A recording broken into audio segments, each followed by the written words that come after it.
Praise the lord. దేవునికి స్తోత్రములు కలుగునుగాక. ప్రభు అయిన యేసుక్రీస్తు నామమున మీ అందరికీ మరియు వందనములు మరియు శుభాలు తెలియజేస్తా ఉన్నాను. మంచిది. ఈ ఉపవాస దినమున చివరి కూటములకు మనం వచ్చి ఉన్నాము. కూటములు ఉండగానే, వాక్యం ప్రకటించబడుచుండగానే ఆనందించండి. వాక్యము కరువయ్యే కాలం దగ్గరలోనే ఉంటుంది. 4 వారాలుగా ఉండేటువంటి ఉపవాసాలు 2 వారాలకి కుదించబడినాయి. అంతకుమించి కుదించబడలేండి. 2 వారాలుగానే ఉంటాయి. దేవుని చిత్తమును బట్టి ముందుకు సాగిపోతాము. కానీ వాక్యమునందు మీరు ఎప్పుడు కూడా బలహీన పడకూడదు. మీ వ్యక్తిగతమైన ఉపవాసాలు మీరు చాలా బలంగా ఉండండి. రాబోచున్న యుద్ధములు సామాన్యమైనవి కావు. అది వ్యక్తిగతంగానైనడు, కుటుంబ పరిస్థితుల్లోనైనడు, సంఘ స్థాయిలోనైనడు దుష్టుడు మన పైన వేస్తూ ఉన్నటువంటి ఆ బాణంలో వాడు బలంగా సిద్ధపడతా ఉన్నాడు. గర్జించే సింహాల్లాగా తిరగడం కోసం చాలా ఇప్పటి నుంచి తిరుగుతూ ఉన్నాడు. మరింత బలంగా మన పైన దాడి చేయడానికి ప్రయత్నిస్తున్నాడు. కనుక మీరు సిద్ధంగా ఉండండి. సిద్ధపాటు కేవలం వాక్యంలో, ప్రార్థనలోను, వర్తమాన ధ్యానంలోను మాత్రమే ఉంటుంది. ఈ 3 మీ దగ్గర లేకపోతే మీరు సిద్ధపడలేరు.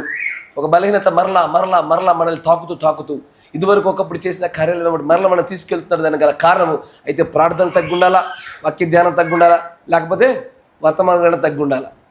ఇలాంటి చోటే అవి ఎప్పుడు చోటు చేసుకుంటాయి. 4వది మర్చిపోకూడదు, సహవాసంలో. ఈ 4 ఎప్పుడైతే జారిపోతామో పూర్వపు పాపాలు, ఒకప్పటి బలహీనతలు మరలా కొత్తగా పునరావృతం అవుతూ ఉంటాయి. జాగ్రత్త పడండి ఆ విషయంలో. Praise the Lord. నేను ఇప్పటికే వాక్యం మాట్లాడడం మొదలుపెట్టాను. నన్ను చూడండి. Praise the Lord. మొదలు మన పరిశుద్ధ గ్రంథాన్ని తెరిచి యోహాను రాసినటువంటి 2వ పత్రిక, యోహాను రాసిన 2వ పత్రిక 1వ అధ్యాయము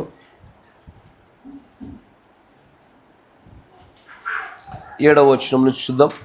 యోహాను రాసిన 2వ పత్రిక 1వ అధ్యాయము 7వ వచనం నుంచి మనం గమనించినట్లయితే, యేసుక్రీస్తు శరీరధారి అయి వచ్చినని ఒప్పుకోనని వంచకులు అనేకులు లోకములో బయలుదేరి ఉన్నారు.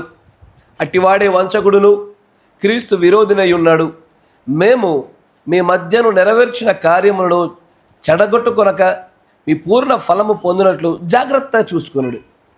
క్రీస్తు బోధయందు నిలిచి ఉండగా దానిని విడిచి ముందుకు సాగు ప్రతి వాడును దేవుని అంగీకరింపనివాడు, ఆ బోధయందు నిలిచి ఉండువాడు తండ్రిని కుమారుని అంగీకరించువాడు.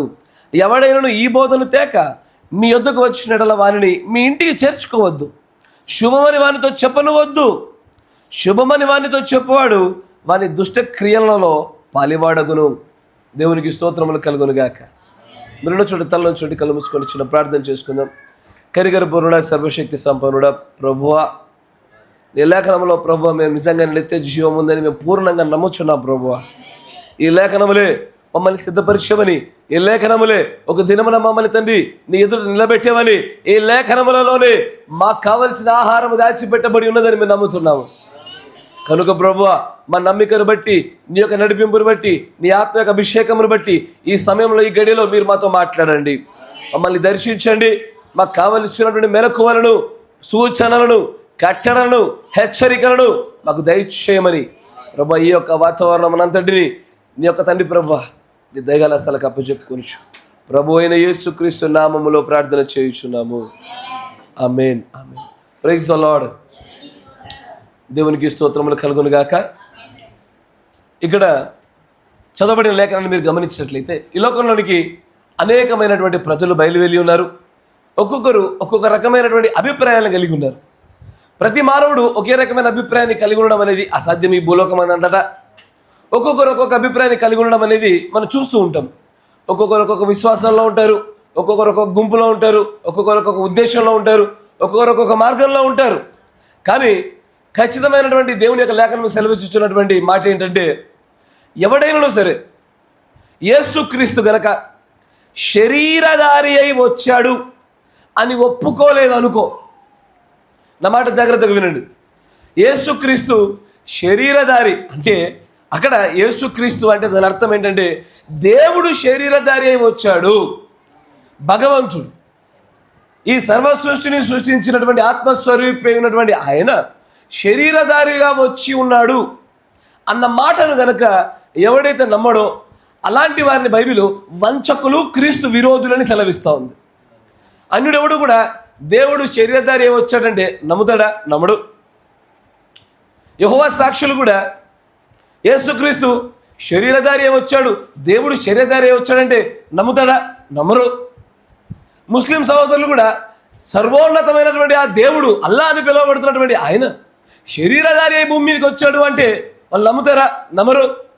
వారిని అందరినీ కూడా నీవు నేను అనుకోకపోవచ్చు, కానీ పరిశుద్ధ గ్రంథం ఇలాగూ సెలవిస్తూ ఉంది, వారు వంచకులే, వారు క్రీస్తు విరోధులే. వాళ్ళు క్రీస్తుకు విరోధులైనప్పుడు అలాంటి వారిని మీ ఇంట చేర్చుకోవద్దు. వారికి ఒకవేళ మీరు శుభమని పలికినా వారి దుష్టక్రియలో మీరు కూడా పాలిభాగస్తులే. మనకు తెలియకుండానే దేవుడు శరీరధారి వచ్చాడన్నటువంటి విషయాన్ని పరిశీలనలో పెట్టుకోకుండా అన్య సంబంధమైనటువంటి దేవతలను మొక్కుతున్న వారిని, లేదా అబ్రహామిక్ రిలీజియన్స్ అంటే అబ్రహాము గుండా వచ్చినటువంటి కేవలం యేసుక్రీస్తు యొక్క సంతానం మాత్రమే కాదు, హాగర్ యొక్క సంతానం గుండా వచ్చినటువంటి ఇష్మాయిల్ యొక్క వారి మతస్థులను కూడా మనం బాగా చక్కగా చేర్చుకుంటూ వచ్చాం. కొంతమంది అయితే ఎంతటి సోకుల్లోకి వెళ్ళిపోతారంటే ముస్లిం సహోదరులకి వాడు సలాం అలేకుంటే మాలేకుం సలాం అంటాడు. ఎవడు? ఈ బైబిల్ గ్రంథాన్ని పట్టుకున్నాడే. మీరు ఎప్పుడైనా అన్నారా మీ గురించే వాక్యము? చాలామంది క్రైస్తవులు అంటారు నీకు శాంతి కలుగును గాక అంటే నీకు కూడా శాంతి కలుగును గాక, నీకు సమాధానం కలుగును గాక నీకు కూడా సమాధానం కలుగును గాక. అసలు ఏం మాట్లాడుతుందో చూడు వాక్యం. అక్కడ ఏమంటుందో, ఎవడైనా సరే ఈ బోధ లేకుండా మీ వద్దకు వస్తే వాడిని చేర్చుకోవద్దంటుందిగా. అసలు వాడికి శుభమని చెప్పొద్దంటుంది. అలాంటిది నువ్వు ఏకంగా నీకు శాంతి సమాధానం నీకు కూడా కలుగును గాక. వా అప్పుడు ఏమన్నది? వాడు ఇంతకాలము యేసుక్రీస్తుని దేవుడు శరీరధారి ఏవచ్చనని నమ్మకుండా చేసిన వాడి సమస్త దుష్టక్రియల్లో నువ్వు ఇప్పటికెప్పుడు పాలుభాగస్తుడయ్యావు. పాలు వచ్చేసింది, ఊరి మీద మేఘం వస్తే పాలు వచ్చినట్టుగా వాడి దుష్టక్రియలో పాలు వచ్చేసింది, 10 కేజీల పాలు. నువ్వు పలుకు ప్రథమైన ప్రతి మాటను బట్టి తీర్పు తీర్చబడతావుగా. మనకు మనుష్యులతో బంధముల కన్నా క్రీస్తు వలనైన బంధములే మనకు అసలైన బంధాలు.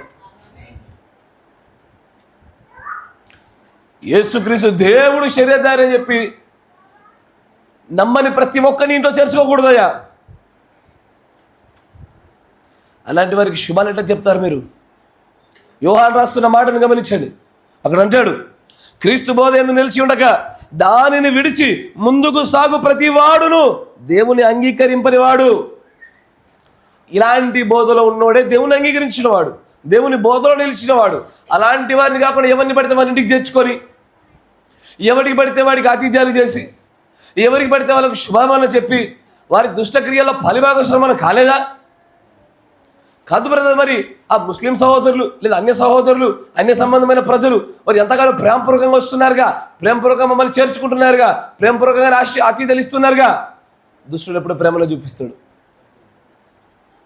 ఆ పండు తింటే ఎంత అద్భుతం అవుతావో తెలుసా నువ్వు? ప్రేమే ప్రేమే. ఏదైనా ఒక జంతువు, నక్కలాంటి జంతువులకు గమనించారా మీరు? ఎందుకంటే పరిశుద్ధమైన గ్రంథంలో దేవుడు కొంతమంది వ్యక్తులు నక్కలతో పోల్చాడు. నక్క ఏదైనా ఒక జంతువులు వేటాడేటప్పుడు డైరెక్ట్గా వేటాడదు, మెల్లగా అది నేనేం చేయను అన్నట్టుగానే చూపించుకొని వేటాడుద్ది. అది మా బ్రిక్కుని చూడండి, షార్ప్. అది దాని ప్లేట్లో ఏదైనా ఆహారం తినడానికి వచ్చే కోడిని నేనేం చేయనట్టు కూర్చుంటుంది. ఆ కోడి నమ్ముద్ది, దగ్గరకు వచ్చుద్ది, అమాంతం పట్టేస్తుంది. దుష్టుడు అలాంటివాడే. ఏం చేయను అన్నట్టుగానే కనబడుతుంది. అలా ప్రేమలు అట్లా కనబడతాయి. ఈ దేవుడు శరీరధారి వచ్చాడు, ఆయన యేసుక్రీస్తు నమ్మని ఏ ఒక్కరినైనా సరే నువ్వు ఎట్లా చేర్చుకుంటున్నావు? ఇంట్లో ఏ విధంగా వాడికి సమాధానం కలుగుతుందని చెప్తా ఉన్నావు? వాడి దుష్టక్రియలు ఇదివరకు నువ్వు పాలిభాగస్తుడయ్యావన్న విషయం వాక్యం తెలియపరచడం లేదా అంటాడు. చూడండి, ఆ బోధ యందు నిలిచి ఉండేవాడు తండ్రిని కుమారుని అంగీకరించేవాడు. ఎవడైనను ఈ బోధను తేక మీ యొద్దకు వచ్చిన ఎడల వానిని మీ ఇంట చేర్చుకోవద్దు. శుభమని వానితో చెప్పను వద్దయ్యా, శుభమని వానితో చెప్పువాడు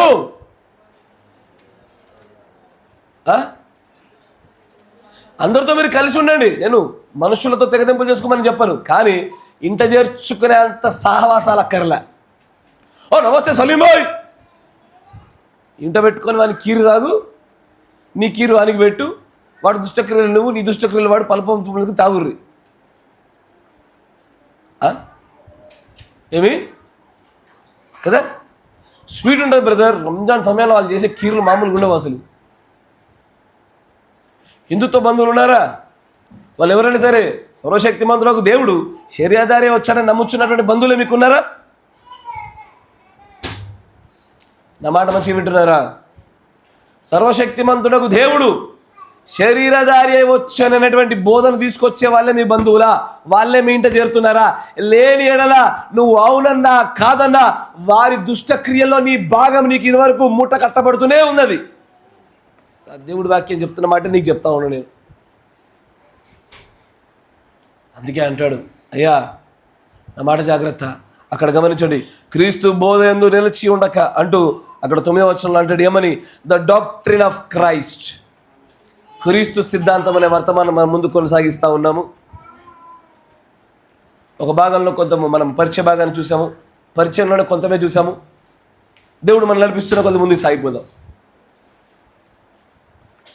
అసలు ఎన్ని రకాల సిద్ధాంతాలు ఉన్నాయో మనుషులకి, బైబిల్లో ప్రస్తావించబడినటువంటి సిద్ధాంతాలే అనేకములు.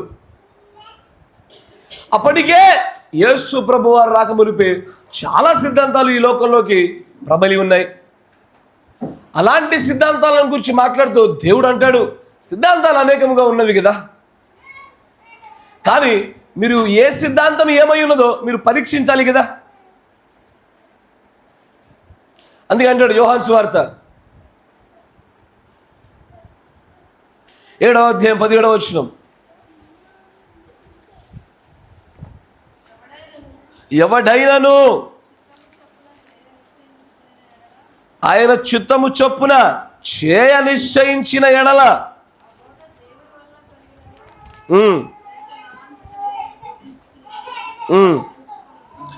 ఏంటది ఆ బోధ?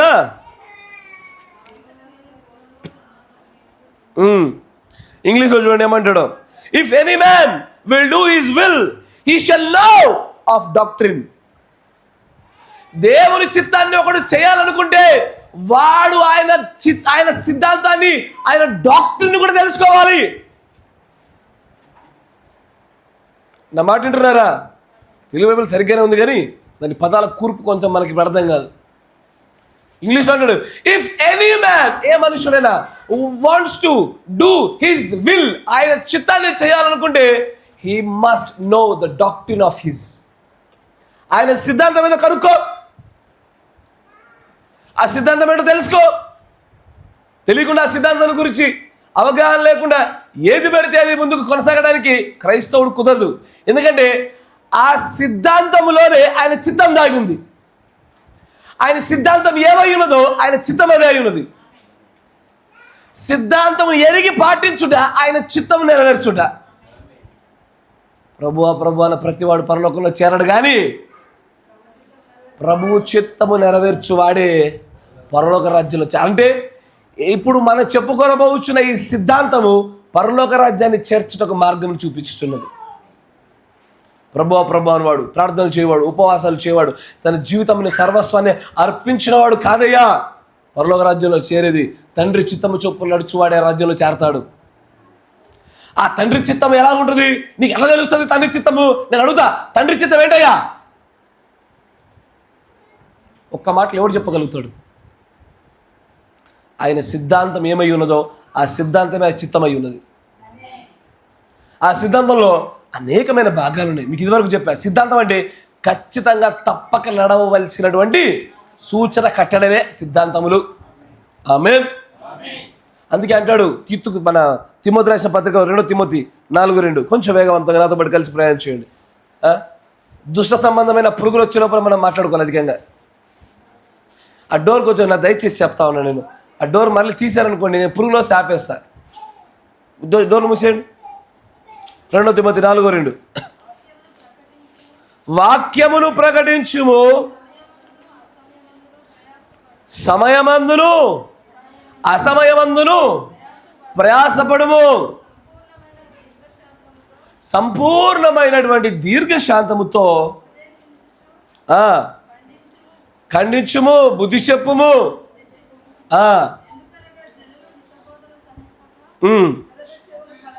సరే, అదే మాటను ఒక్క మారి ఇంగ్లీష్ చదువుతల్లి. 4:2 ప్రీచ్ ద వర్డ్, వాక్యమును ప్రకటించుము. కాలములోను అకాలములోను నువ్వు ఎప్పుడు కూడా వాక్యాన్ని ప్రకటిస్తూనే ఉండు. రిబ్యూక్, గద్దించుము. And doctrine. నా మాట వినండి, ఇక్కడ తిమోతికి చెప్పబడుతున్నటువంటి ఆ లేఖలో ఏమంటున్నాడు తెలుసా? సిద్ధాంతాన్ని బోధించడము నీ బాధ్యత, నీ కర్తవ్యము.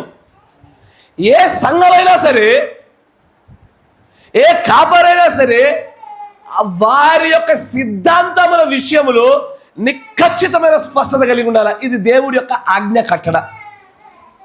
తిమోతికి రాస్తా అంటాడు, కాలములోను అకాలములో, సమయమందు అసమయమందు ఎల్లవేళ వాక్యాన్ని ప్రకటించు. అక్కడతో ఆగిపోబాక, నువ్వు సిద్ధాంతాల విషయంలో దీర్ఘశాంతాన్ని కలిగి నిలబడు. సిద్ధాంతాన్ని దాటి జారిపోయిన వాడికి దేవుని చిత్తాన్ని నెరవేర్పు జరిగించలేడు. సిద్ధాంతం అంటే ఏంటో తెలుసుకోవాలా. ప్రతి సంఘానికి ఒక సిద్ధాంతం ఉంటుంది. రోమన్ క్యాథలిక్లో ఒక రకమైన సిద్ధాంతం ఉంటుంది. అక్కడ జపమాలలు ఉంటాయి, పరిశుద్ధ జలాలు ఉంటాయి, హోలీ వాటర్ ఉంటుంది, నవీన ప్రార్థనలు ఉంటాయి. వారి సిద్ధాంతాలు వేరు. పెంతెకోస్తులో ఒక సిద్ధాంతాలు ఉంటాయి, ఒక్కొక్క సంఘానికి ఒక సిద్ధాంతాలు ఉంటాయి, ఒక్కొక్క మతానికి ఒక సిద్ధాంతాలు ఉంటాయి. ప్రతి ఒక్కరికి ఒక్కొక్క సిద్ధాంతాలు ఉంటాయిగా. కానీ అసలు డాక్ట్రిన్, సిద్ధాంతం అనే పదాన్ని గమనించాలి మీరు. ఈ సిద్ధాంతం ఎక్కడ ప్రారంభమైంది అమ్మా? ఎక్కడ?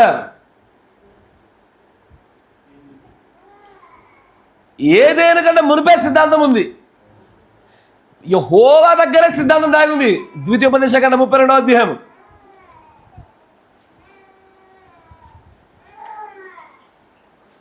ముప్పై 32వ అధ్యాయం 2వ వచనం.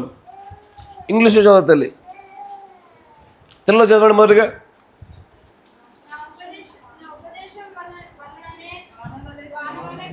నా ఉపదేశము వానవలే కురియును, నా వాక్యము మంచు వలె అలాగే ఉండును. కానీ ఇంగ్లీష్ బైబిల్ ఒక్క మాట చదువుతల్లి, my doctrine shall drop as the rain. ఏంటది? నా సిద్ధాంతము. అదేంటి ప్రభువా? ద్వితీయోపదేశకాండంలో సిద్ధాంతం అనే పదం ఎందుకు వాడబడింది? ఎందుకంటే ధర్మశాస్త్ర గ్రంథం అంతా కూడా సిద్ధాంతమే. మోషే వలన రాయబడినటువంటి, మోషే గుండా దేవుడు రాయించినటువంటి ఆ ధర్మశాస్త్రము అంతయు కూడా ఒక సిద్ధాంతమే. దానిలో జనన, మరణ, వివాహ సంబంధ అన్ని విషయాలకు ఖచ్చితమైన సూచన కట్టడాలు ఉన్నాయి.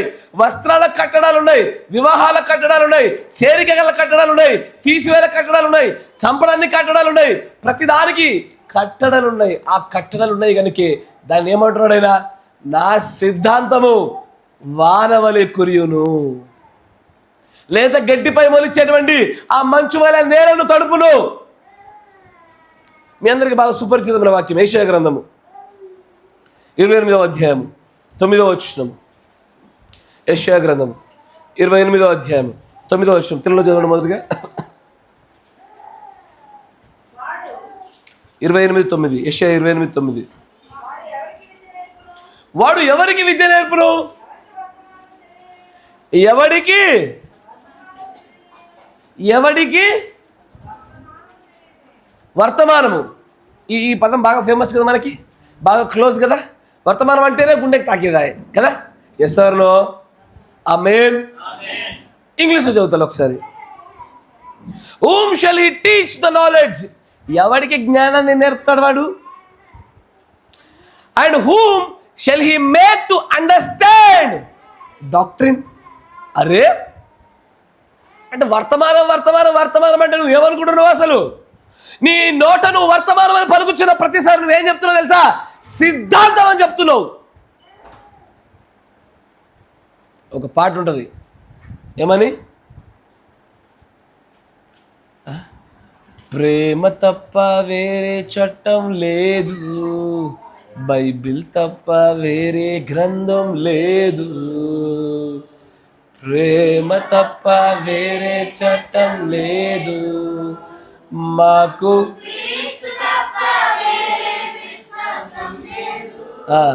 కానీ దానిలో ఒక పదం ఎగరగొట్టింది ఆయన. దేవుడు ఈ కాలం యొక్క ప్రవక్త ఏమంటాడు తెలుసా? ఎస్, లవ్ ఈజ్ అవర్ లా. ప్రేమే మా చట్టము. కరెక్టేనా? తర్వాత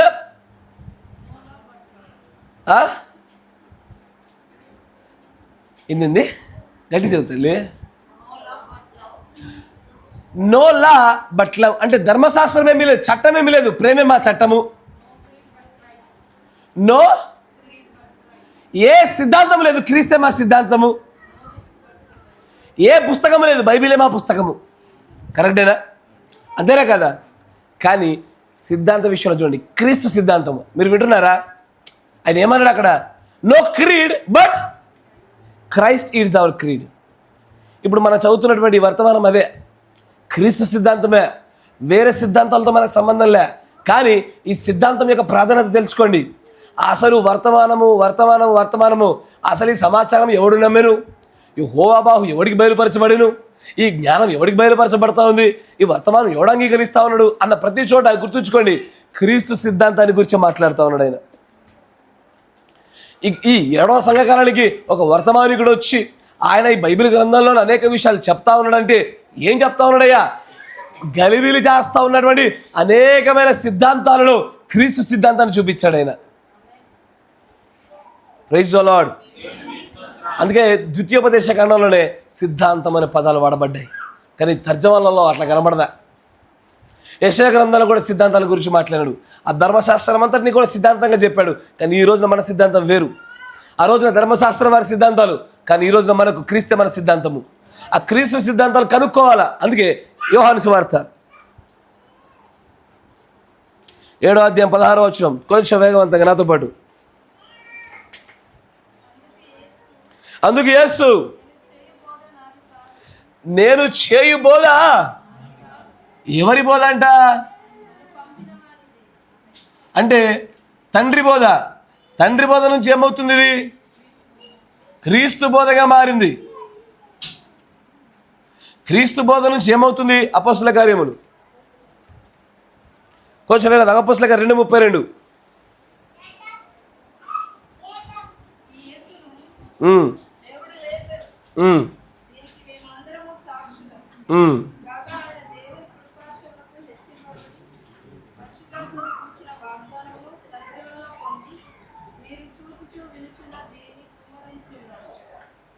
రెండు 32 అమ్మా.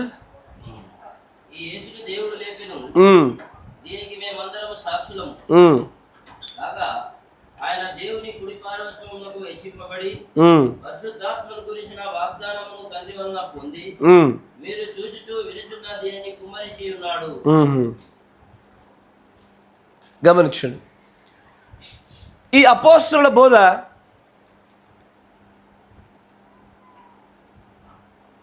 రెండు 32 మరొకసారి ఇంగ్లీష్ చదువుతాలి. 2:32.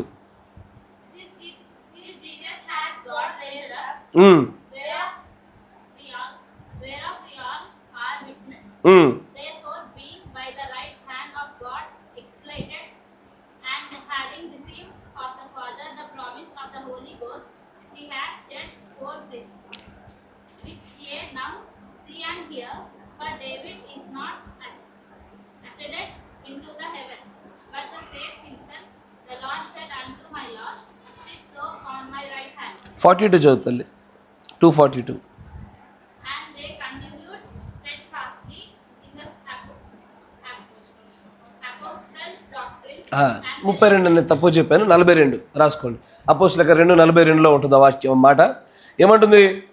ఏదైతే తండ్రి బోధ అయి ఉన్నదో, తండ్రి యొక్క సిద్ధాంతం అయి ఉన్నదో, ఆ సిద్ధాంతము క్రీస్తు సిద్ధాంతంగా మలచబడింది. క్రీస్తు యొక్క సిద్ధాంతమే అపోస్తల సిద్ధాంతంగా మలచబడింది. అపోస్తల యొక్క సిద్ధాంతము ఎప్పటి వరకు అపోస్తల సిద్ధాంతంగా ఉంటుంది? లవోదికే సంఘకాలం వరకు కూడా అపోస్తల సిద్ధాంతమే. ఇక్కడ కొంచెం జాగ్రత్త. అపోస్తల సిద్ధాంతము ఎక్కడి వరకు?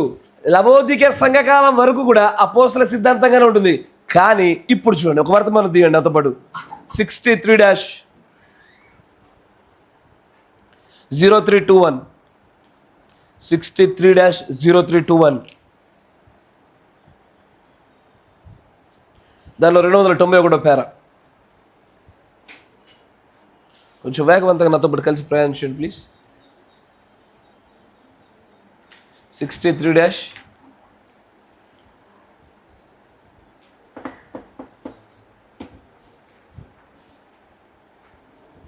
63-0321 291.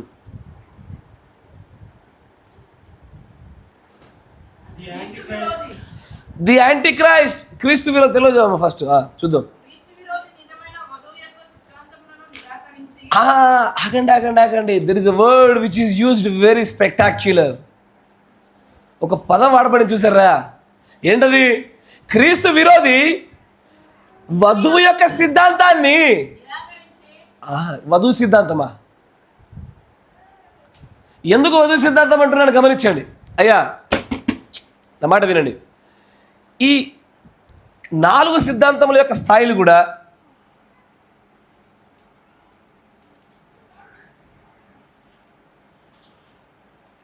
ఒకటే ఒక సిద్ధాంతము, కానీ ఇది తన్ను తాను బయలుపరుచుకునిచున్న సమాచార స్థాయిని బట్టి దశలు మారుతూ వచ్చాయి. తండ్రి కలిగి ఉన్నటువంటి బోధ మనుష్యులకు అర్థం కాలే, మనుష్యులకు బోధపడుటలే ఆ సిద్ధాంతము. కనుక ఆయన ఏమన్నాడు? నేను బోధించుచున్నటువంటి ఈ సిద్ధాంతం నాది కాదు, నా తండ్రి పంపిందే. అంటే తండ్రి సిద్ధాంతాన్ని ప్రజలకు అర్థమైనట్టుగా చేయట్లుగా క్రీస్తు వచ్చి చేశాడు. క్రీస్తు తండ్రిని ఒక స్థాయి వరకు బహిర్గతం చేశాడు, విశదపరిచాడు, కానీ సంపూర్ణంగా ప్రజలకు అర్థం కాలే. అందుకే అంటాడుగా పౌలు ఏమని? క్రీస్తునందు ఏది కొదువుగా ఉండేనో దానిని నా శరీరమునందు నేను సంపూర్తి చేశాను అంటాడు. నా మాట జాగ్రత్తగా గమనించాలా. వాక్యమునందు మీరు స్పృశ కలిగి ఉంటేనే కలుగుతుంది, మీకు అర్థం కాలేకపోతే. తర్వాత ఆయన ఏమంటాడు? ఏమని? తప్పిదాలు దొరుకుతాయి, నవ్వాలి దానికి కూడా, ఇనురి ఫ్లో దెబ్బతీయడానికి ఉంటారు. తర్వాత అంటాడు, క్రీస్తు ఏదైతే బోధించానో ఆ బోధించిన దాన్ని ముందుకు తీసుకెళ్ళడానికి అపోస్తల పనిచేశారు. నా మాట వినండి. క్రీస్తు బోధించిన ఆ సిద్ధాంతము ప్రజలందరికీ లోకమందంతా బయలుపరచబడాలి, స్పష్టంగా తెలియపరచబడ్డానికి అపోస్తులకు ఎన్నిక ఏర్పాటు చేసి అది అపోస్తుల సిద్ధాంతంగా మార్చబడి లోకమందంతా వచ్చేసింది. ఆ అపోస్తుల బోధ 7వ సంఘకాలం వరకు వచ్చింది, కానీ 7వ సంఘకాలం దాటిన తర్వాత అది వధువు సిద్ధాంతంగా మార్చబడుతుంది. ఇప్పుడు నేడు ఈ మేఘం అనేటువంటి రాకడ అయ్యా తండ్రి యొక్క సిద్ధాంతంలోని భాగమే, కానీ దాన్ని చదివినవాడు, దాన్ని గ్రహించిన వాడికి అది అర్థం కాలే. క్రీస్తు సిద్ధాంతాలు అర్థం కాలే, అపోస్తల సిద్ధాంతం కూడా అర్థం కాలే. వధువు సిద్ధాంతం గుండానే ఈ సిద్ధాంతం ప్రకటించబడుతుంది, బయలుపరచబడుతుంది. నా మాట జాగ్రత్తగా వినండి. కానీ ఇది ఎక్కడుందయ్యా అన్నప్పుడు మాత్రము అపోస్తులు దీని గురించి బోధించినటువంటి మేఘాల గురించి మనం చూపిస్తూ వచ్చాం. క్రీస్తు యొక్క మేఘ ప్రాకడను చూపించాము. ధర్మశాస్త్ర సంబంధమైన విషయంలో నిర్గమ ప్రవక్తల మేఘం యొక్క అనుసరింపును చూపించుకుంటూ వచ్చాము. అన్ని బోధనలలో ఈ బోధ ఉన్నది. ఇన్ ఎవ్రీ డాక్ట్రిన్, ప్రతి సిద్ధాంతంలో కూడా అది స్థాయిలో దాగి ఉంటుంది. కానీ నేరుగా ఒకటి దగ్గరకు వచ్చి వధువు సిద్ధాంతాన్ని చెప్తే వారికి అర్థం కాదు. మొదటగా వాడు ఏ సిద్ధాంతం వరకు వచ్చి ఆయన కూడా చూసుకోవాలా. ముస్లిం సహోదరులు తండ్రి యొక్క సిద్ధాంతం వరకు వచ్చి ఆగిపోయినారు. వాళ్ళు కూడా అల్లానే నమ్ముతారు, వాళ్ళు కూడా పాత నిబంధనలు దేవుని నమ్ముతారు, కానీ వాళ్ళు క్రీస్తు సిద్ధాంతం దగ్గర ఫెయిల్ అయిపోయినారు. ఎందుకంటే వాళ్ళు దేవుడు శరీరధారిగా వచ్చాడంటే నమ్మరు కాబట్టి. ముస్లిం సోదరులు ఇక్కడ ఫెయిల్ అయిపోయినారు. చాలా క్రైస్తవ సంఘాలు మేము అపోస్తుల బోధ మీద కట్టబడ్డాం అనుకుంటూ క్రీస్తు బోధన గ్రహించి అపోస్తుల బోధన తప్పిపోయినారు, ఇక్కడ ఎగిరిపోయినారు. వాస్తవమేనా? వాళ్ళు అపోస్టాలిక్ ఫౌండేషన్, వారు అపోస్తుల యొక్క పునాది పైన కట్టబడ్డామంటున్నారు, కానీ అక్కడ లేదు, వాళ్ళు ఎగిరిపోయినారు. తర్వాత ఇక్కడ నుంచి వచ్చిన వారు ఇప్పుడు మేము వధు సిద్ధాంతంలోకి వచ్చామని పిలువబడుతున్నటువంటి ఈ ఎంటైమ్ఎస్ఎస్ సంఘాలన్నీ వధు సిద్ధాంతంలో లేవు.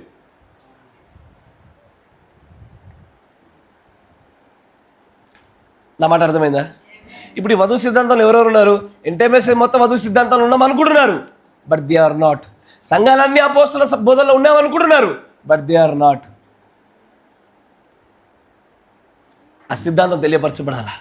గుర్తుంచుకోండి, ఒక సిద్ధాంతం మరొకటి, ఒక సిద్ధాంతం మరొకటి, అది వస్తున్న కొలది దానికంటే ముందు ప్రవేశపెట్టబడిన సిద్ధాంతం అన్నిటికీ అది ఎప్పుడు కూడా వ్యత్యాసంగాను బోధ ఆశ్చర్యకర్థంగానే ఉంటుంది. మార్క్స్ వార్త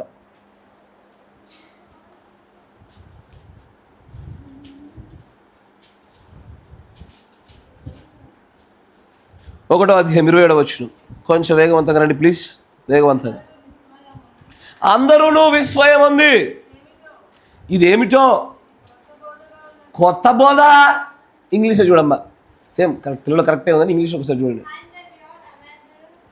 అండ్ దే ఆల్ అమేజ్డ్.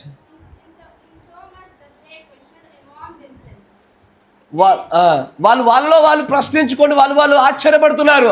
అది ఏమని? ఇదేమి కొత్త సిద్ధాంతం బ్రదర్. ఈ వర్తమానంలో కూడా, అయ్యా నా మాట వింటున్నారా? ఈ వర్తమానంలో కూడా మనం బోధించేది 30, 40, 60 అనుభవాలు ఉన్న వాళ్ళకు కూడా ఇదేం కొత్త సిద్ధాంతాలు అనుకుంటున్నారు. సంగమా, నీకు ఉద్యోగం లేదు ఆయన నీలో. ఇదేమి కొత్త బోధ, ఇదేమి కొత్త సిద్ధాంతము. ఎందుకంటే మీరు అపోస్తల బోధలో ఉన్నారు, మేము వధువు సిద్ధాంతంలోకి వచ్చేసాం. మీకు వ్యత్యాసం తెలుస్తుందా? ఈ వధువు సిద్ధాంతంలోకి వచ్చామంటే దాని అర్థము వీటిని తృణీకరించినట్టు కాదు, వీటి యొక్క అసలైనటువంటి అర్థంలోకి వచ్చినట్టు. నా మాట వింటున్నారా? చాలా మందికి అంతే, అపోస్తల బోధ కదా ఆగిపోయినాము, ప్రభు యేసుక్రీస్తు నామములో బాప్తిసం తీసుకుంటే సరిపోతుంది, వెంటనే పరిశుద్ధాత్మ వస్తుంది, అవన్నీ అపోస్తల బోధల భాగాలు. కానీ ఒకసారి వధువు సిద్ధాంతంలోకి వచ్చి చూసరికి ఇదెక్కడి బోధ, ఇది కోతి కొబ్బరి చిప్ప దొరికినట్టుందే తొర్లకొండ సంఘము. అయ్యా ఏమది? కోతి కొబ్బరి చిప్ప దొరికినట్టుందే. కానీ నీకు అర్థం కాలేదు ఒకటి, ఏంటది? నువ్వు తండ్రి సిద్ధాంతాన్ని, క్రీస్తు సిద్ధాంతాన్ని, అపోస్తల సిద్ధాంతాన్ని గట్టిగా పట్టుకున్నావు, కానీ వధువు సిద్ధాంతానికి దొరకలా. ఈ వధువు సిద్ధాంతం రాగానే అక్కడ అంటారు ఏమని? ఇదేమి కొత్త బోధ, ఇదేమి కొత్త బాప్తిస్మాలు, ఇదేమి కొత్త పద్ధతి. They astonished. వారు ఆశ్చర్యపడుతున్నారు, వారు కంగు తిన్నారు, రాళ్ళు ఇసురుతున్నారు. God bless you. అంతేనా? 4వ అధ్యాయం. అయ్యా మీకు అర్థమవుతుందా? మీరు నిలబడినటువంటి మీ సంఘానికి దేవుడు ఏ వర్తమానం ఇచ్చాడో, మీ సంఘానికి దేవుడు ఏ సిద్ధాంతాన్ని ఇచ్చాడో ధన్యులు మీరు. మీకు తెలుసో తెలీదో, అది అపోస్తలుల బోధలోనే ఉన్నామనుకునేటువంటి వారికి కూడా తెలియదు ఆ విషయాలు. చూడండి 4వ అధ్యాయం 2వ వచనం చూడండి. ఆయన ఆ యొక్క సిద్ధాంతాన్ని ఎట్లా బోధిస్తున్నాడు చూడండి. క్రీస్తు అప్పటికి ఆశ్చర్యపడుచున్నటువంటి ఆ సిద్ధాంతాలను ముందుకు తీసుకొస్తున్న విషయాలను చూడండి.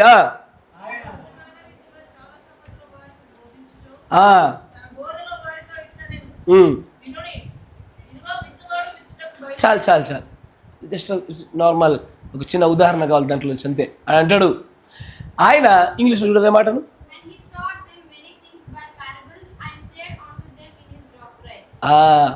ఆయన సిద్ధాంతంలో ఉన్న విషయాలను అనేకములు వారికి బోధించడానికి ఆయన ఉపమానాలు వాడుతూ చేశాడు. అవునా? వారు కూడా ఉపమానాలు వాడుతున్నారు. అపోస్తల బోధను, క్రీస్తు సిద్ధాంతాన్ని చూపించుకోవడంలో వాళ్ళు ఉపమానాలు వాడుతున్నారు. ఒక మాట మీకు ఒకసారి ఒక చిన్న స్పష్టత ఇస్తాను. దేవుడు విశ్రాంతి దినాన్ని పెట్టింది ఎందుకు? మనుషులు పని చేయకుండా దేవుని యందు ఆరాధించడానికి. ఇది ఒక స్థాయి ప్రత్యక్షత. కరెక్టేనా? మొట్టమొదటిగా దేవుడు పెట్టింది ఏంటయ్యా? అంతే కదా. మనుషులు పని చేసింది చాలు, ఒక దినాన్ని నాకు కేటాయించాలా, ఈ దినంలో ఏ పని చేయకూడదు, దేవుని కోసం ఉండిపోవాలా. తర్వాత యెహెజ్కేలు గ్రంథం దగ్గర కానీ అదే మాట యొక్క సంపూర్ణ ప్రత్యక్షత బయలుపరచబడుతుంది. అక్కడ చెప్తాడు ఏమని? విశ్రాంతి దేనికోసం పెట్టబడింది అంటాడు ఆయన. నేనే యెహోవాననియు స్వస్థపరచువాడను రక్షించువాడను నేనే అని గ్రహించున్నట్లుగా నాకును మీకును పెట్టిన నిబంధనే విశ్రాంతి దినమంటాడు. ఈ ప్రత్యక్షత స్టార్టింగ్లో చూపించలే, మొదట్లో ఉండదు.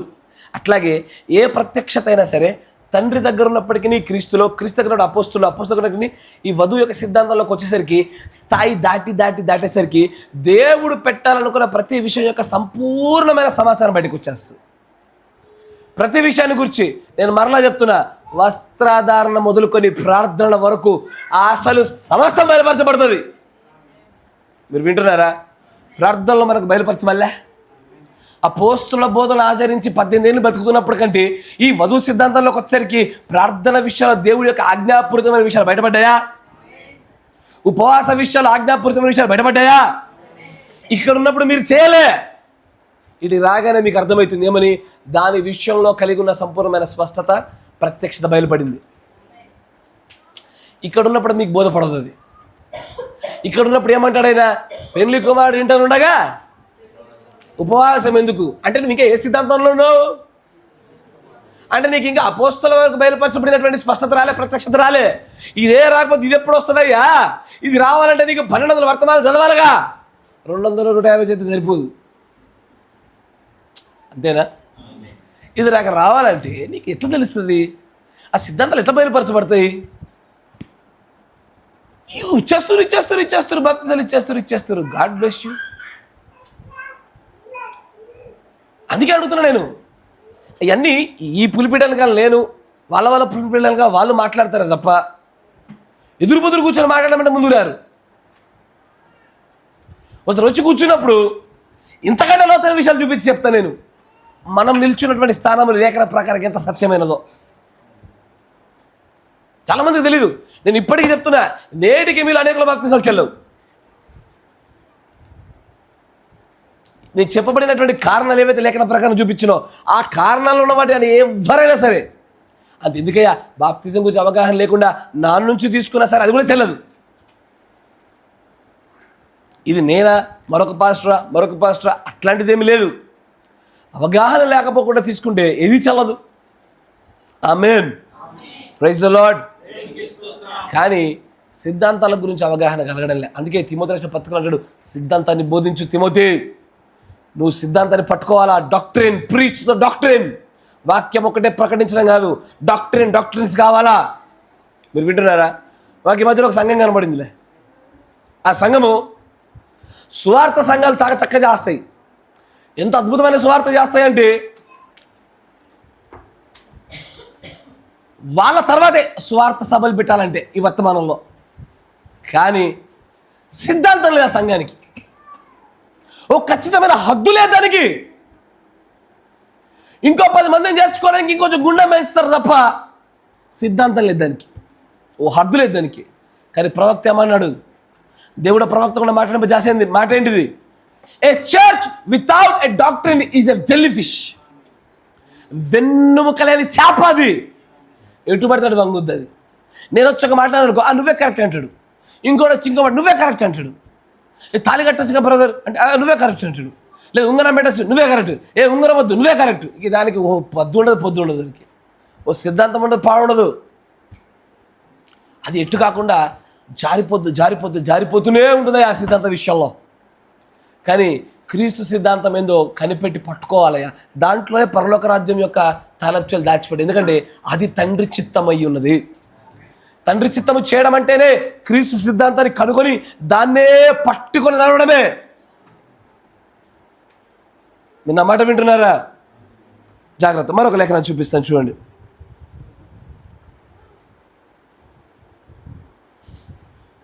మత్తయి సువార్త 7:28. ఆయన బోధకు ఆశ్చర్యపడిన విషయాన్ని గురించి అక్కడ మళ్ళీ రాస్తాడు చూడండి.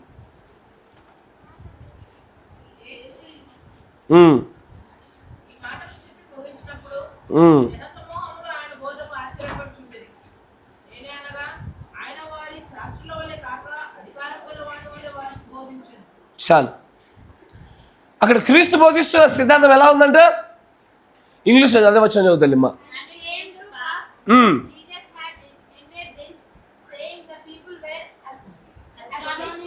ఒక్క నిమిషం తల్లి. అటు అమ్మాయిలు చదువుతుంటారు, నా గుండె తలుక్కుపోతుందిరా పురుషులారా. అరే ఏందిరా ఇది, వీళ్ళకి కాన్వెంట్ స్కూల్లో ఏంది, వీళ్ళకి ఫీజులు ఏంది, వాళ్ళు పోటీ పడి చదువుతూ ఉంటే మీరు ఏందిరా ఇది మీ పరిస్థితి.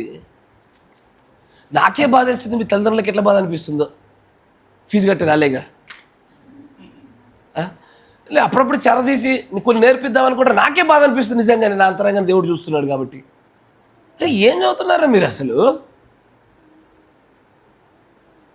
రేపటి నుంచి వీళ్ళందరూ 2వ తరగతి లేనే, అప్పుడన్నా బుద్ధి వస్తుందేమో. ఒకసారి తెలుగు బైబిల్ చదవడానికి ముందుకు రారు, ఇంగ్లీష్ బైబిల్ చదవడానికి ముందుకు రారు, హిందీ చదువుతారా? హిందీ దేవా చదవండి తల్లి.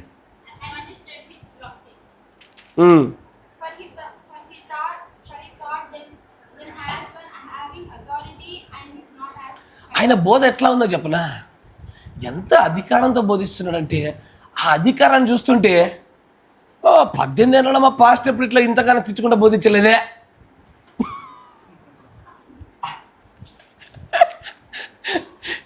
నా మాట ఏంటున్నారా? తగులుతాయి చాలామందికి. ఈ 20 ఏళ్ళ నుంచి వర్తమానం కానీ గిన్ని తిట్లు ఎప్పుడు తిట్టలేదే మమ్మల్ని ఎవడు. ఇంత అధికారంతో బోధిస్తారా?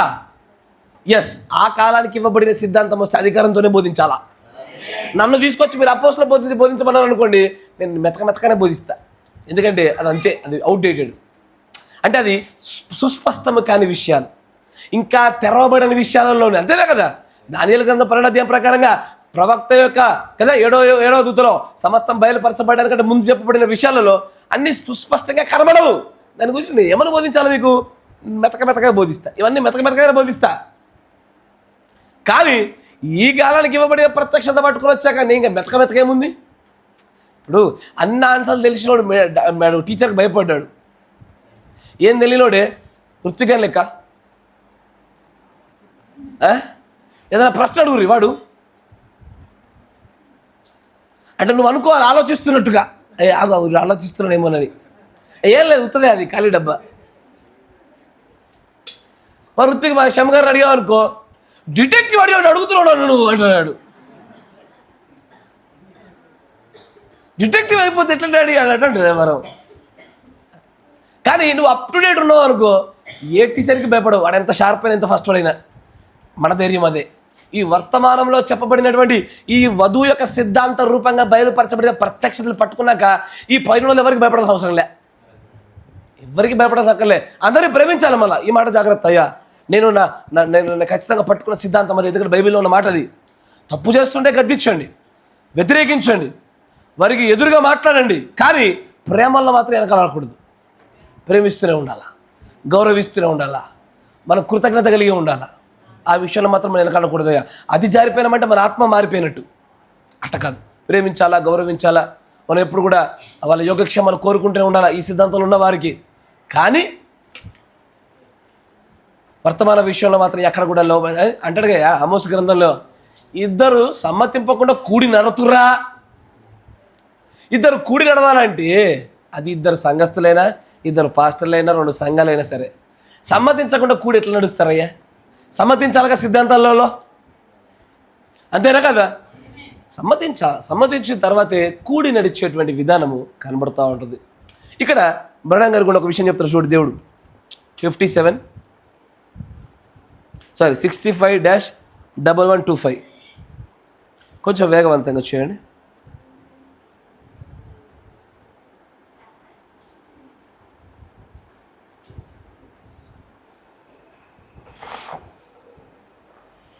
కొంచెం ఈ వర్తమానాన్ని కొంచెం ఇంకాస్త ముందుకు తీసుకెళ్దాం మనం. ఈ 65-1125 179 పేర చదువుతుంది. తర్వాత నీ సంగతి చెప్తా. 129 పేర తెలుగు. ఇప్పుడు మీరు జాగ్రత్తగా విషయాన్ని గమనించినట్లయితే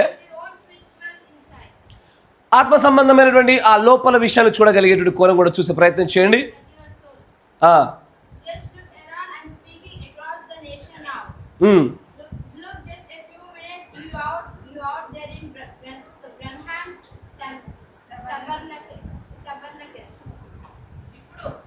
తెలుగులో ఉందంటారు బాగమ్మ. మైక్ ఇస్తారమ్మా? 3 మైకులు ఉంటాయి, ఒక మైక్ దానం చేయండి అమ్మాయికి. మరి ఇంత పిసినారిగా ఉంటాయటయ్యా మీరు. చదవమ్మా. ఇప్పుడు మీ యొక్క ఆత్మలతో ఒక క్షణము మీ యొక్క సొంత ఆత్మీయ దృష్టితో సరిచూసుకొనుడి. చుట్టూ చూసుకొనుడి. ఇప్పుడు నేను దేశమంతటా మాట్లాడుచున్నాను. కొద్ది నిమిషములు చూసుకొనుడి. అవును. ఘన గుడారంలో ఉన్న మీరు పశ్చిమ తీరంలో గుడారంలో ఉన్న మీరు మరి అరుణాన మరియు అక్కడెక్కడో ఉన్న మీరు కొన్ని నిమిషములు మీలో మీరు చూసుకొనుడి. మీరు చెప్పుదురు, నడా సోదరుడా, మీరు ప్రసంగించిన వర్తమానం తప్పు. కొద్దిగా మీరు మీలో చూసుకొనుడి. మరియు పరిశుద్ధాత్మ వాక్యంతో మీ భావమును పరిశోధించండి. మీరు వర్తమానంతో అంగీకరించరు. మరియు క్రీస్తు అభిషేకింపబడిన వాక్యము మీ యొక్క మనస్సాక్షిని పరిశోధించని, ఆయన మీలో ప్రవేశించని, అది సరియా కాదా అని చూడని అనేక వందల కొలది కార్యములు ఉండగా నేను 1-2 కార్యములు మాత్రం చెప్పుచున్నాను. స్త్రీలు వెనుకలు కత్తిరించుకున్నటను బైబిల్ సమర్థించుకున్నారా? అయ్యా, సిద్ధాంతం అంటే ఏమనుకుంటున్నారు మీరు? ఇక మళ్ళీ చెప్తారు, జాగ్రత్త వినండి. అక్కడ బ్రహ్మం గారిని కొంతమంది తప్పు అంటున్నారు, మిమ్మల్ని మీరు పరిశీలన చేసుకోండి అంటున్నారు. ఆయన ఏం చేస్తా ఉన్నాడంటే ఆ ప్రజలందరినీ ఖండించుకుని కొన్ని విషయాలు చెప్తా ఉన్నాడు. అక్కడ సిద్ధాంతం అంటే నువ్వు కట్టుకోవాల్సిన నీ బట్టల కట్టు విధానము, నీ జడ విధానము, నీ నగల విధానము, నీ యొక్క మాట విధానము, నీ చూపు విధానము, నీ ప్రార్థన విధానము, నీ జనన విధానము, మరణ విధానము, వివాహ విధానము, నీ ఆచార విధానము, నీ భక్తి విధానము, నీ ప్రార్థన విధానము, నీ ఉద్యోగ విధానాలు, నువ్వు సంభాషణ విధానాలు, నీ బంధ విధానాలు అసలు ఒకటి కాదు. అసలు టాప్ టు బాటం అన్నిటికీ సిద్ధాంతాలు ఉన్నాయి. వాటి గురించే మాట్లాడుతున్నాడు ఆయన. నా మాట వింటున్నారా? మీకు మాట చెప్పనా, మీరందరూ కూడా ఈ వర్తమానం కరెక్ట్ అంటారు, వర్తమాన ప్రకారం జీవిస్తామంటారు. అందరి ఇళ్లలో మీ జుట్లన్నీ పైకి సీకలెక్కి కూర్చున్నాయి. అందరిని చూసిన నేను, ప్రతి ఒక్కరిని చూసిన. అంటే పురుషులు ఏం చేస్తూ ఉన్నారు, నా భార్య సర్వ సమాజ మధ్య లేఖల ప్రకారంగా నన్నే అవమానిస్తుంటే నేను ఆడంగిగల తగిన మొగండైపోయి అని నువ్వు అవమానించుకో అని అంగీకరించిన పురుషులు తిరుగుతూ ఉంటే నేను ఏం చేస్తున్నాను? అది పురుషుడికి అవమానం అని బైబిల్ చెప్తా ఉండగా కూడా వాళ్ళు అలాగే తిరుగుతుండగా ఖండించలేని భర్తలు ఏమి చేద్దుము అయ్యా, మాది లేదు అనడానికి అవకాశం లేదు. ప్రతి ఒక్కరు జుట్టు సిగలెక్కినాయి ఇళ్లల్లో. అందరి గృహాలలో ఒక చూపాట చూసి చెప్తా ఉన్నా నేను. నిన్ను అవమానిస్తుందన్న విషయం నీకు తెలియడం లేదా పురుషుడా? అది దేవుడి లేఖలని కళ రాస్తున్న విషయం నీకు అర్థం కావడం లేదా? మీరు సరిచేయరా? అదే నేను మీ ఇంటికి వచ్చినప్పుడు డైరెక్ట్ మొహం మీద చెప్పాను అనుకో, నన్ను నువ్వు ఎంత సహించుకుంటావు తెలుసా? ఒక మారు చూసా, 2వ మారు ఖచ్చితంగా చెప్తాను, జాగ్రత్త. చూసి చూడకుండా దశంభాగాల కోసం మనం సేవ చేసే వ్యక్తులం కాదుగా, చెప్పాల్సిందేగా. అది ఎందుకు తలకైనా జుట్టు పైకి ఎక్కుతాయి? ఈ క్రీస్తు సిద్ధాంతంలోనే కదా మీకు, ఈ వధు సిద్ధాంతం గుండెనే మీకు చెప్పింది ఏమని, అసలు తల వెంట్రుకలే పైటెచ్చంగా అని చెప్పింది కదా. ఇగో ఇక్కడున్న వాళ్ళు ఏమంటున్నారు, అది గుడ్డ అని చెప్పి గుడ్డ కప్పుకుంటే ఈ సిద్ధాంతానికి వచ్చరికే కదా నీకు వెలుగు ప్రసిద్ధమైపోయి అనేక విషయాలు ప్రత్యక్షపరచబడి అది వెంట్రుకలయ్యా, గుడ్డ ముక్క కాదు అని చెప్పింది. నువ్వు ఏ సిద్ధాంతంలో ఉన్నావయ్యా? ఇళ్లలో టీషర్ట్లు వేసుకుని తిరుగుతున్నారు ఆడవాళ్ళు. నిజంగా చెప్తున్నా, ఆ సమయంలో నాకు వచ్చిన నా ప్రేరేపణను అనగ దొక్కి కూసుకున్నా. నేను ఎక్కువసేపు కూర్చోలేను అట్లా. నన్ను మీ ఇంటికి రానిస్తే రానివ్వండి, లేకపోతే లేదు. నన్ను రానియప్పుడు నేనేం ఫీల్ గాను. మీ గురించి ప్రార్థన చేస్తూ కూర్చుంటా మీరు తిరిగి వచ్చే వరకు. మొహం మీద చెప్తా, ఏందమ్మా వాక్య విరుద్ధమైన బట్టలు వేసుకుని తిరుగుతున్నావని. యజమానుడైనటువంటి నీ భర్తనో లేకపోతే నీ తండ్రిని అడుగుతా, నువ్వేం చేస్తావునో నాయన అని. టీషర్ట్లు వేసుకోవాలా, పాయింట్లు వేసుకుంటున్నారా, దట్టు వితౌట్ చున్నీలు. మళ్ళీ అదే చెప్తాను, చేసే లంగపరణ మంచిగా చేయకపోతురే, చేసేదే చండాల పని, వాక్య విరుద్ధమైన పని. అదన్నా మంచిగా చేయొచ్చుగా. సిద్ధాంతంలో అన్ని విషయాలు బయటపడతాయి.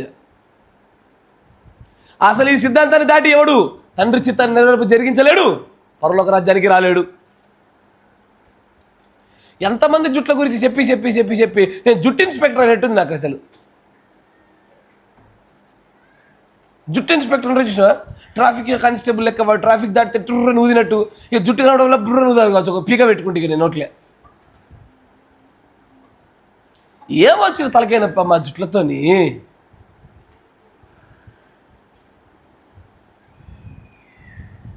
ఆ రోమియో జూలియట్ కంట దానికి ఇంతప్పుడు బాగా జుట్లుండే, అంతప్పుడు జుట్టుకు లేవుగా మనకి. మున్సిపాలిటీ లెక్క కింద ఊడిసేంత జుట్లు లేవు, అన్నీ వేలాడేటివి ఉన్నాయి అందరికీ. కరెక్టేనా? కింద ఊడిసేది ఏదంటే కొద్దిగా బాధపడాలా.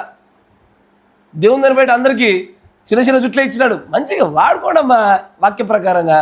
నాకు ఇది పురుషులు ఏం చేస్తున్నా నాకు అర్థం కాదు అసలు. నాకు మీరు రేపు పొద్దున ఏం సమాధానం చెప్తారయ్యా అక్కడికి పోయిన తర్వాత? అయ్యయ్యో, ఓ తండ్రి కానీ భర్త కానీ సహోదరుడు కానీ చెప్పాలగా.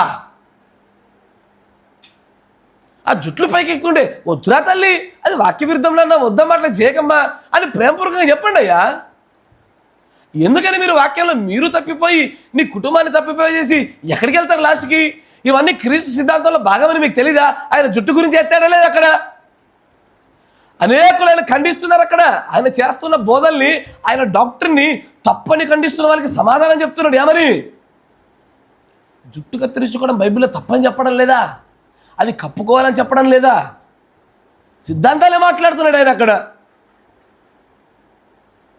ఎట్లాగయ్యా? ఇన్ని విషయాలలో సరి చేసుకోవడం అంటే ఎంత తొందరపడాలి మనం? మరి ఎంత త్వరపడాలి మరి? అది ఏదో 1-2 విషయాలు బలహీనతనే పర్వాలే, మొత్తం ఎక్కడ చూసినా అయ్యా ఆ చితిసారం మానుకున్న బొక్కలు లెక్క మన జీవితం అంతా బొక్కలే ఉంది. కనీసం ఆ క్రీస్తునే కీలు పూసుకోయా, తేలుతావు నీళ్ళల్లో మునగకుండా, అంతేనా? ఆ కీలు రావాలంటే సిద్ధాంతం వస్తేనే కదా కీలు నీకు దక్కేది. నువ్వు కీలు పూసుకోకుండా ఎట్లాగయ్యా దేవుడి దగ్గరికి వెళ్ళేది? ఆ సిద్ధాంతాన్ని ఎట్లాగయ్యా పాటించేది?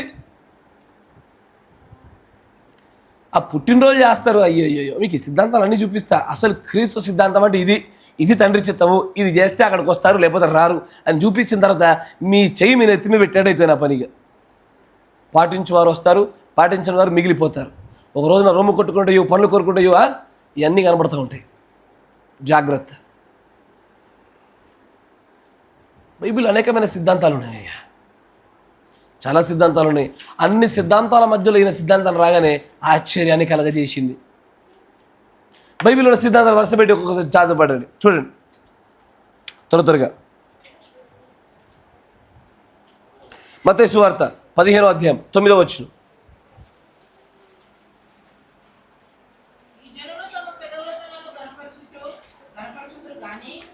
ఈ జనులు నన్ను పెదవులతో కనపరచుదురు కానీ వారి హృదయాలు అయితే బాగా దూరంగా ఉన్నాయా. మనుష్యులు కల్పించిన పద్ధతులు. ఒకసారి ఇంగ్లీష్ చదవమ్మా. ఏ హిపోక్రటీస్,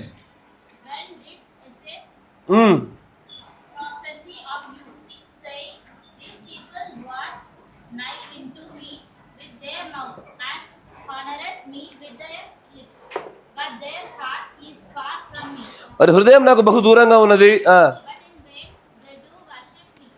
వాళ్ళు నన్ను వ్యర్థంగా ఆరాధిస్తూ ఉన్నారు. ఇక్కడ ఒక కొత్త డాక్టర్ని చూపిస్తున్నాడు ప్రభు. ఏందది? మనుష్యుల ఆజ్ఞల వల్ల పుట్టుచున్నటువంటి సిద్ధాంతాలు. ఇవేంటివి? Human doctrines. ఏదది? Human doctrines. జపమాల మనిషి కనిపెట్టిన సిద్ధాంతము, నవీన ప్రార్థనలు మనిషి కనిపెట్టిన సిద్ధాంతములు, పాపపు ఒప్పుకోలుడు ఎవరికి? ప్రీస్ట్కి సెపరేట్ ఒక గదిలో.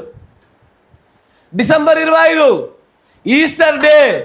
నాకు భలే ఆశ్చర్యం వేస్తుంది తెలుసా, సంఘకాలం చదివిన ప్రతి ఒక్కరికి అర్థమైపోద్ది. Easter day, mother day, father day ఇవన్నీ తప్పు అని చెప్పాడు ప్రవక్త. కరెక్టేనా?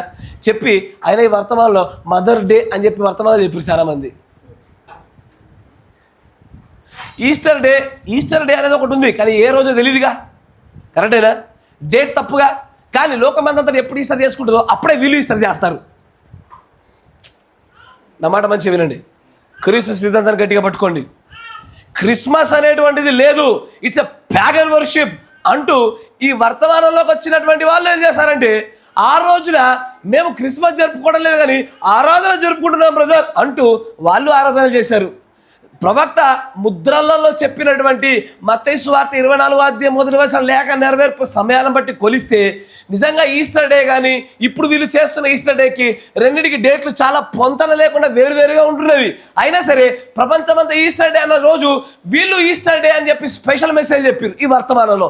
ఏదయ్యా మీ క్రీస్తు సిద్ధాంతాలపైన మీరు నిలబడినటువంటి మీ నిలబడేది?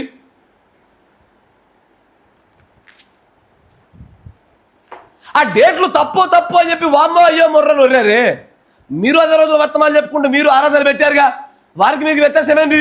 మేము తప్పని చెప్పడానికి ఖండించడానికి పెట్టాం బ్రదర్. నువ్వు మిష చేతనో కక్ష చేతనో నువ్వు కూడా అదే రోజు చేసావుగా. Yes sir no? మీరు సహకరించట్లేదయ్యా, మీరు ఆసక్తి వినడంలే. నేను ఈ వర్తమానాన్ని ఆపి ఇప్పుడు తీసుకొచ్చే ప్రేరేపణ బట్టి మీరు ఆయనతో ఆసక్తి లేకపోతే నేను ఆయన ఇప్పుడే ఆపేసేది దీనిగా. చాలా వర్తమానాలు ఆగిపోయినాయి. మర్ర వృక్షం ఆగిపోయింది తెలుసా మీకు? ఇంకా నడుస్తూనే ఉంది, అది ఇంకా 17 భాగాలు ఉంది. అది అనేకమైన ప్రార్థన ఆగిందా? పరిశుద్ధాత్మ బాప్తిజం ఆగింది. అట్టాక్ అవుతుంది. ఎందుకంటే మీరు ఏమవుతున్నారంటే ఏదైనా ఒక వర్తమానం ముందు కొంతకాలం కొనసాగేసరికి దాని పట్ల మీ ఆసక్తి తగ్గుతుంది, సన్నగిలుతా ఉంది. దాన్ని బట్టి అది అక్కడ ఆపవలసి వస్తుంది. నేను మీ ఆసక్తిని బట్టే మీ యొక్క ఉద్దేశాన్ని బట్టే ముందుకు సాగవలసి వస్తూ ఉంది. లేకపోతే చెప్పుటకు కొన్ని నూతనమైన సంగతులు అనేకములు కలవు. అసలు ఇప్పటివరకు ఎత్తినటువంటి వర్తమానాలు ఎత్తుకుంటూ ముందుకు పోయి 5 ఏళ్ళు పడుతుంది మనకి. అటు వెళ్ళిపోద్ది అదే. అది కొత్త ఏం ముట్టకుండానే. Praise the lord. చాలామందికి మనుష్యులు ఏవైతే తయారు చేశారో వాళ్ళ సిద్ధాంతాలు వింటారు. మనుషులు చెప్తారు, ఈ పనికిమైన సూపర్ స్టిషన్స్ మూఢనమ్మకాలు పెడతారు. అవన్నీ కూడా ఏం చేశారయ్యా? సిద్ధాంత రూపకంగా మార్చేశారు.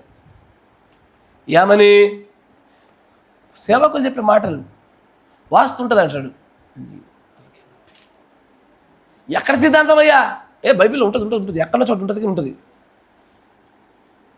ఏమంటో తెలియదు, మళ్ళీ చూపించడానికి సాధ్యపడదు. కొత్త ఇంట్లో పాతమని పోయొద్దు, పాత ఇంట్లో కొత్తమని పోయొద్దు. ఏంది? ఇప్పుడు నాకు స్టెఫెన్ సహోదరుడి గృహంలో తెలిసింది విషయం. మీరే నాకు ఫస్ట్ చెప్పింది. ఆయన గృహంలో బరంత నింపుకోవడం కోసం అప్పుడు మొదలుపెట్టి ముచ్చట. మరి తదేకంగా తగులుతూనే ఉంది నాకు ఇది. ఈ కొత్త మన్ను పాత మన్ను ఏంద్రండి ఆయన? సూర్యుడి కింద అన్ని నూతనమైంది అంటే ఏది లేదుగా. అన్ని మునుపుండిందే ఇప్పుడు ఉంది కదా. దీనిలో కొత్తది పాతది ఏంది? నీ కుదిరితే ఎవడు వాడని మట్టి తెచ్చుకో, లేకపోతే ప్రార్థన చేసే ప్రతి పరిశుద్ధపరచబడుద్దిగా. ఆ మాత్రం విశ్వాసం లేదా? ఏం భక్తిది నీది? ఎత్తపడతావా విశ్వాసంతో? నువ్వు ఒక మట్టినే పరిశుద్ధపరచలేదే, ఒక పాత మట్టిని కొత్త మహిమ కలిగే మట్టిగా నువ్వు మార్చలేకపోతున్నావే. నీ దేహాన్ని కొత్త కట్ట మార్చుకుంటావు అంతేనా? కొత్త మట్టి పాత మట్టి అది ఇక్కడ పోయద్దు, అది ఇక్కడ. నాకు లేఖనాధారం చూపించమని అడుగుతున్నా. I want the scriptures. లేఖనంలో లేని మాటలు మాట్లాడే ప్రతి దుష్టు నుంచి వచ్చిందే. లేఖనం అవునన్న దాన్ని అవుననాలి, కాదన్న దాన్ని కాదని. అంతకు మించి వచ్చిన సమస్తమును దుష్టు నుండి వచ్చిందే. ఇవన్నీ హ్యూమన్ మేడ్ డాక్ట్రిన్స్. మళ్ళీ ఇవన్నీ చేస్తూ వాళ్ళు ఏమనుకుంటారంట? మార్కు 7:7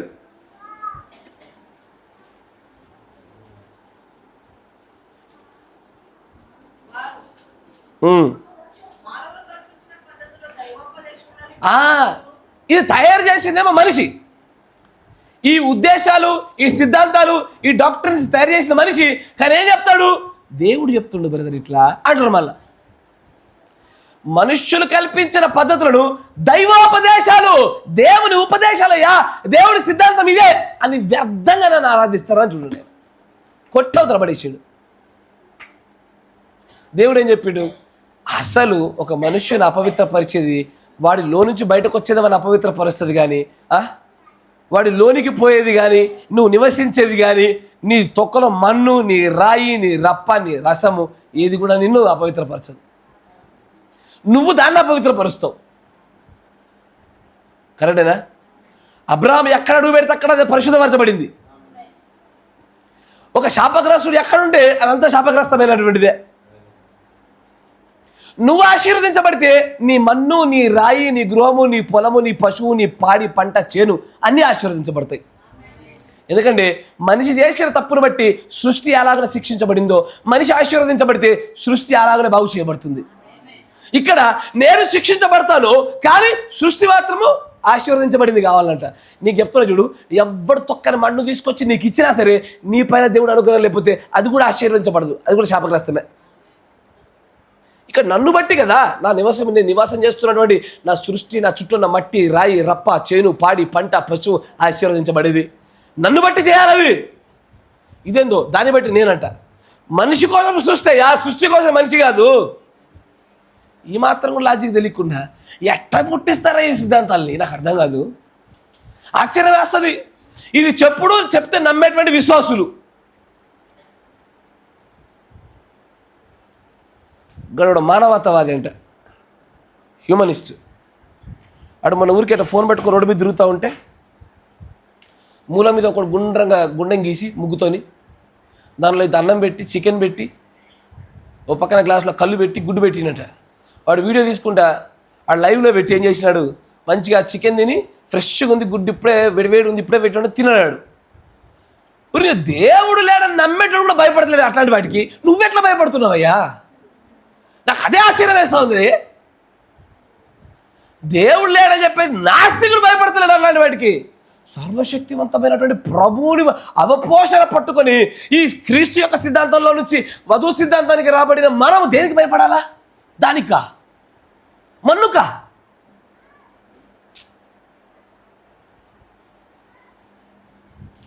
క్రైస్తవుల పరిస్థితి నాకంటే ముందు మీరు ఎట్లా ఉన్నారో నాకు తెలియదయ్యా. మీరు వధువు సిద్ధాంతంలోకి రావాలా? ఈ సిద్ధాంతాలు నేర్చుకోండి. ఇవే దేవుని సిద్ధాంతాలు. మనిషి నోట పడున్నది కాదు, మనిషి నోట నుంచి బయటకు వచ్చినది అపవిత్రపరిచేది. ప్రభునామంలో అక్కడ అంటాడంటే ఏమని, అంత్య దినాల్లో కొంతమంది వస్తారు, ఇది తినకూడదు, ఇది తినాలి, ఇది అపరిశుద్ధము, ఇది పరిశుద్ధము అంటూ వాళ్ళకు కొత్తదైనటువంటి లేఖనాలు చూపిస్తారట. కానీ ప్రభునామంలో ప్రార్థన చేసే సమస్తము పరిశుద్ధపరచబడింది అనలే. అది తిను పదార్థమైనా ఏదైనా సరే.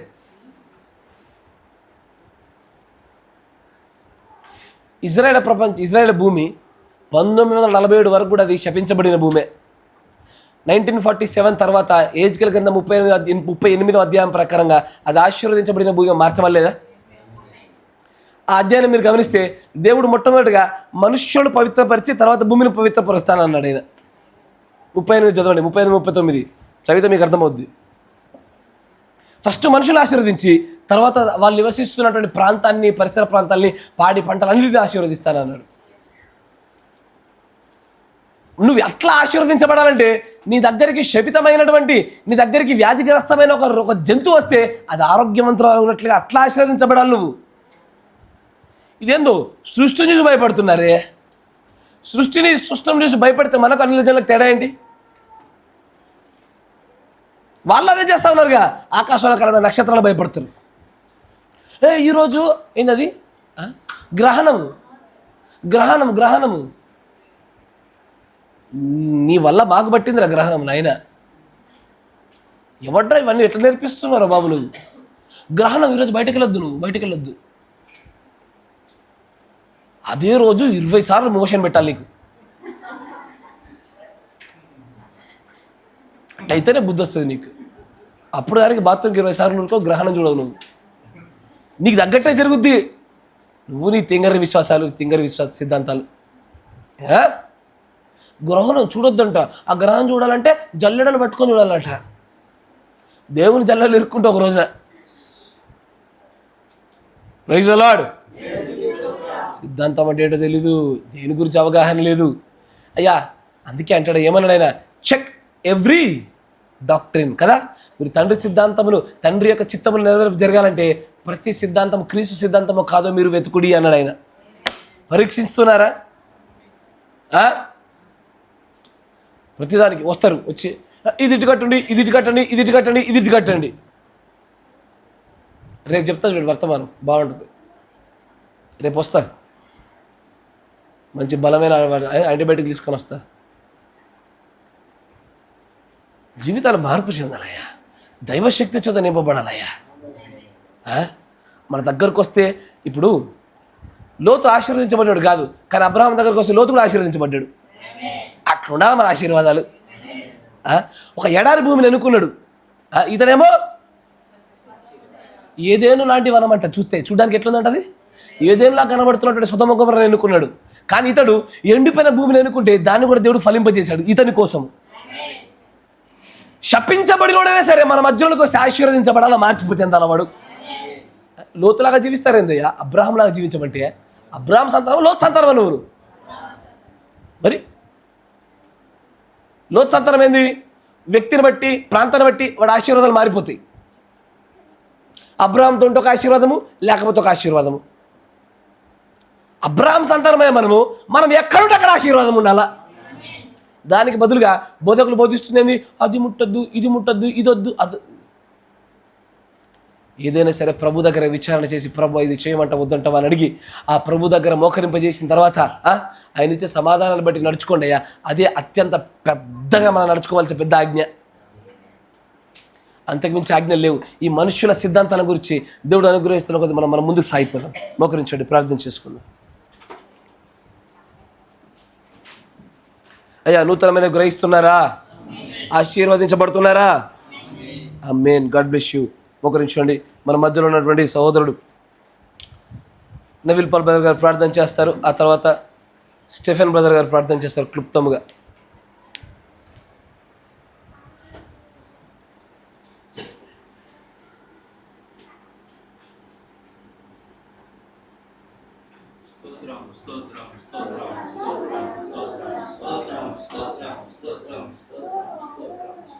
మహోన్నతుడ, పరిశుద్ధుడ, జీవాధిపతి, దేవాలయానికి వందనాలు, స్తోత్రాలు, స్తుతులు చెల్లిస్తా ఉంటున్నాం ప్రభువా. యేసయ్య నాయనను నిన్న నేడు నిరంతరం ఏకరీతిగా ఉన్న దేవుడు, మార్పు చెందని మా మంచి దేవ నాయనానికి స్తోత్రాలు. ఉదయకాలం నుంచి తండ్రి ప్రభువా ఈ సాయంత్రకాల సమయం వరకు తండ్రి ప్రభువా నీ సన్నిధిలో తండ్రి ప్రభువా నాయన ఆనందించి తండ్రి ప్రభువా నాయన నీ వాక్యం చేత నాయన మమ్మల్ని తృప్తిపరిచిన విధానానికి నీకు స్తోత్రాలు చెల్లిస్తా ఉంటున్నాం ప్రభువా. ఇదిగో తండ్రి ప్రభువా నాయన నీకు స్తోత్రాలు. తండ్రి సిద్ధాంతం నుంచి తండ్రి ప్రభువా క్రీస్తు సిద్ధాంతముగా, ఓ ప్రభు అపోస్తల సిద్ధాంతం నుంచి తండ్రి ప్రభువా నాయన వధువు సిద్ధాంతంలోనికి నాయన మమ్మల్ని నడిపిస్తున్న విధానానికి నీకు స్తోత్రాలు ప్రభు. అనేకమైనటువంటి విషయాలను తండ్రి ప్రభు మాకు బయలుపరుస్తూ ఉంటున్నావు. అందును బట్టి నీకు స్తోత్రాలు చెల్లిస్తూ ఉంటున్నాం ప్రభా. దాని ప్రకారంగా నాయన మేము వాక్య ప్రకారంగా మలచబడినటువంటి కృపను దయచేయండి. ఆ సిద్ధాంతాన్ని తండ్రి ప్రభా మేము పట్టుకొని తండ్రి ప్రభా ఇదిగో తండ్రి ప్రభా ఈ లోక ఆచారములు పద్ధతులను దేనిని తండ్రి ప్రభా ఆచరించుకుంటున్నటువంటి కృపను దయచేయండి. మమ్మలను తండ్రి ప్రభా నాయన ఈ లోకానికి వేరే జీవించమన్న దేవుడవు ప్రభా. ఇదిగో తండ్రి ప్రభా తెలిసి తెలియక తండ్రి ప్రభా చేసినటువంటి తప్పులుంటే క్షమించండి, మన్నించండి నాయన. నీ రక్తంలో కడిగి శుద్ధీకరించమని మేము ప్రార్థన చేస్తూ ఉంటున్నాం. ఇక నుంచి నాయన తండ్రి ప్రభా నాయనానికి స్తోత్రాలు. వాక్యంలో ఉన్నది ఇక నాయన ఉన్నట్లుగా నాయన మేము జీవించే కృప భాగ్యం మాకు అనుగ్రహించండి. ఓ ప్రభా నాయన